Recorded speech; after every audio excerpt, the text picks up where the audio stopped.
ជ្រោតធ្វើស្រែចង្កាមិនថាធ្វើការស្ដីបាយក្តាំងកលាំងណាស់មេបើយមិនថាធ្វើអុយកលាំងជាងពងប្រាំងបាយក្តាំង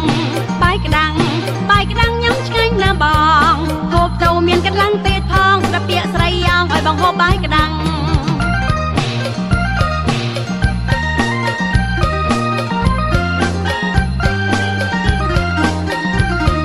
សពថ្ងៃស្មៃគេផាត់ណាទៅត្រាបបាក់លួបាយក្តាំងហូបបាយតែអស់កម្លាំងមិនមានបាយក្តាំងញ៉ាំដូចពីដើមត្រាំបាយនឹងឆ្នាំងថៃប៉ាធ្វើយ៉ាងណាក៏មិនមានបាយក្តាំងត្រាំបាយទុកឡើងពេញឆ្នាំងចង់ហូបបាយក្តាំងមិនឃើញមានឡើយបាយក្តាំងញ៉ាំឆ្ងាញ់ណាស់បងហូបទៅមានកលាំងទៀតផងស្ដាប់ពាក្យស្រីយ៉ាងឲ្យបងហូបបាយក្តាំង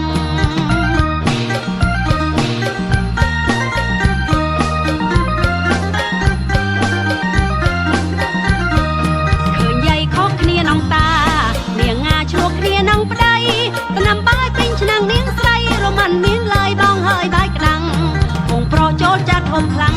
មិនមានកដាំងណាកន្លងរើមថយធ្វើអុយក៏មិនមានរហ័សឡើយកន្លងរើមថយព្រោះมันមានបាយក្តាំងញ៉ាំឆ្ងាញ់ណាស់បងហូបទៅមានកន្លងទៀតផងស្ដាប់ពាក្យស្រីយ៉ាងឲ្យបងហូបបាយក្តាំង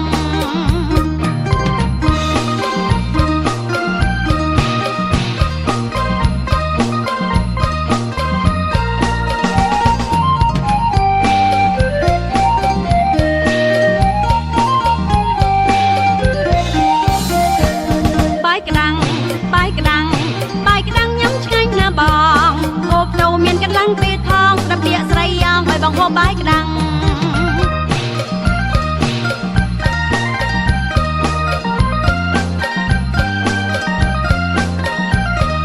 សពថ្ងៃស្មៃគេផាត់ណាទៅត្រាបបាក់រួបាយក្តាំងហូបបាយតែអស់កម្លាំងមិនមានបាយក្តាំងញ៉ាំដូចពីដើមត្រាំបាយនឹងឆ្នាំងបៃប៉ាធ្វើយ៉ាងណាក៏មិនមានបាយក្តាំងត្រាំបាយទុកឡើងពេញឆ្នាំងចង់ហូបបាយក្តាំងមិនឃើញមានឡើយបាយក្តាំងញ៉ាំឆ្ងាញ់ណាស់បងហូបទៅមានកន្លងទៀតផងស្ដាប់ពាក្យស្រីយ៉ាងឲ្យបងហូប